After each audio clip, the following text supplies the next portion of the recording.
Welcome to the More Than Just a Doctor podcast. I'm your host, Lil Suprenant, MD. I'm a life coach for physicians, a practicing hospitalist, a wife, a mom of 2 boys, a reader, a dancer, a dolphin enthusiast, and all the things. Just like me, you're more than just a doctor, and that's what we're going to talk about each week. Doctor stuff, regular life stuff, and all the things that make life rich and interesting. I'm so glad you're here.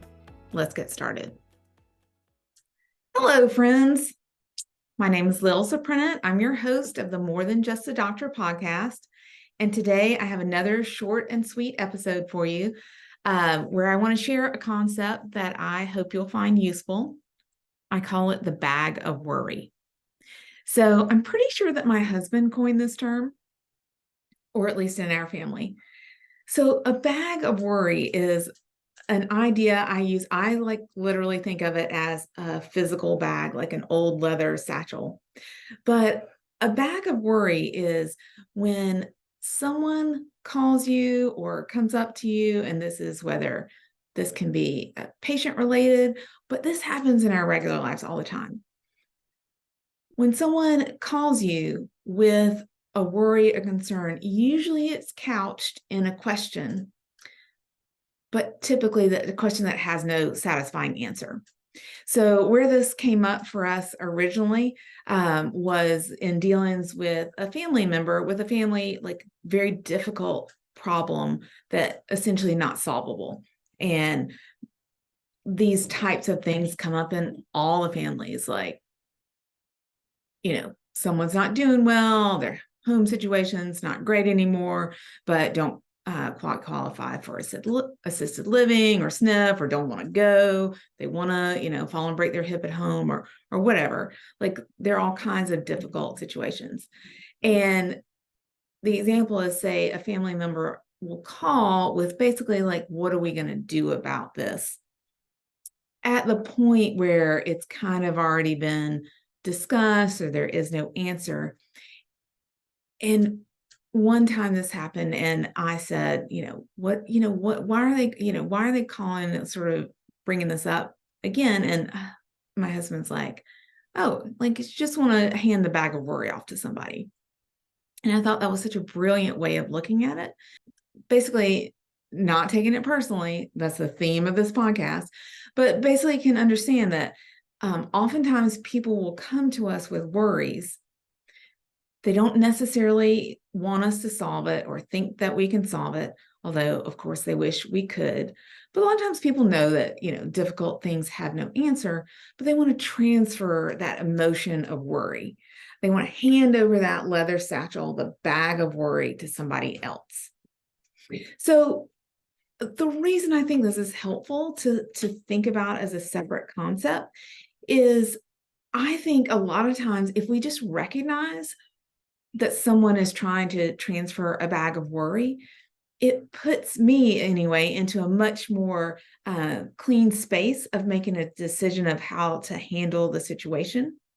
Do I want to just listen and provide some reassurance? Or oftentimes, because we're talking about a bag of worry here, perhaps there is no reassurance to give. And sometimes we might want to try to problem solve with someone or, walk through what the possible options are.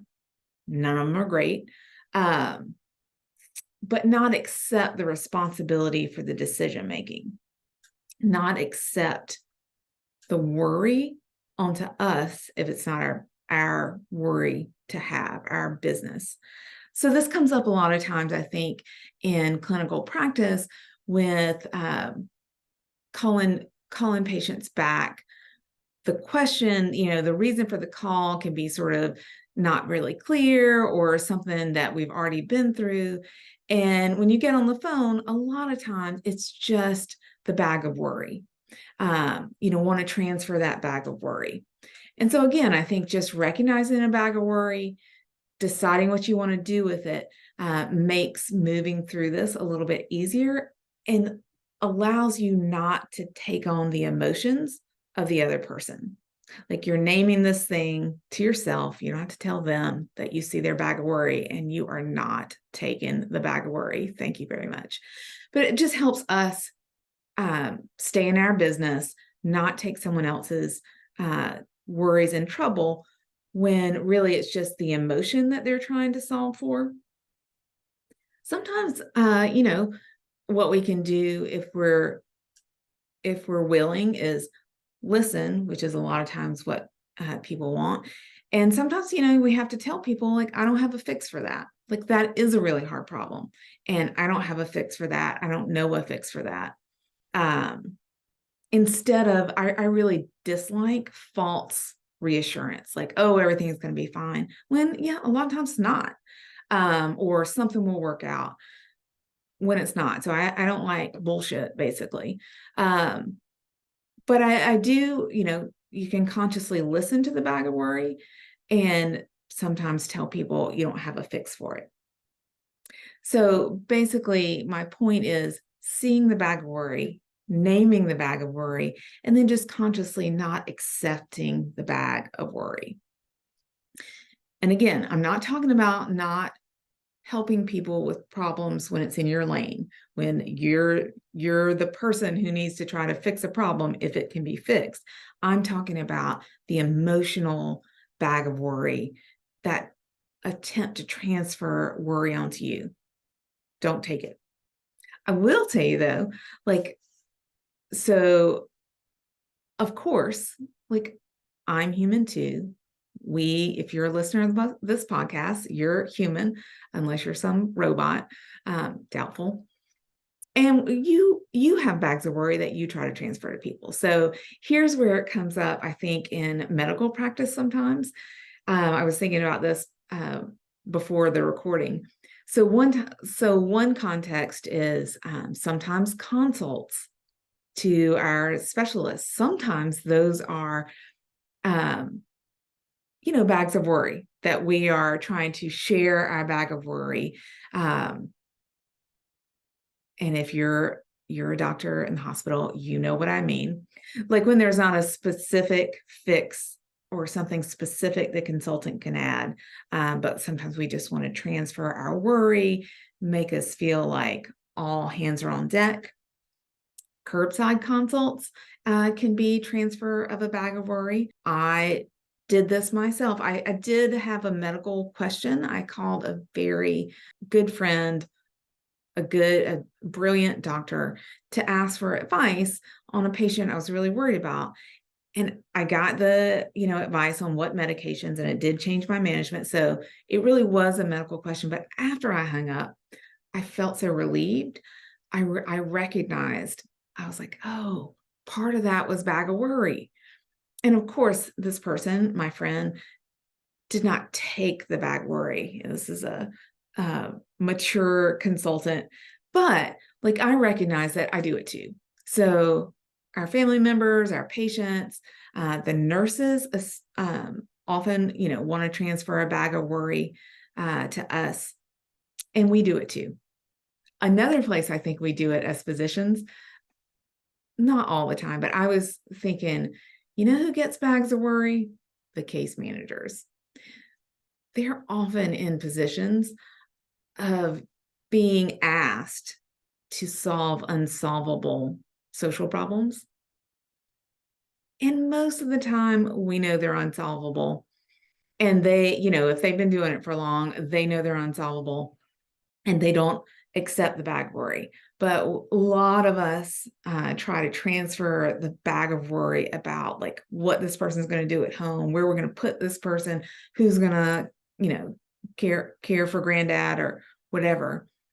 We transfer that bag of worry to the case managers. So that's another spot. Sometimes when we, get called by the nursing staff, some of that, if there's not a specific action to be taken, some of that is sometimes trying to transfer the bag of worry. And that's another place where I think it's really useful to see it and understand it.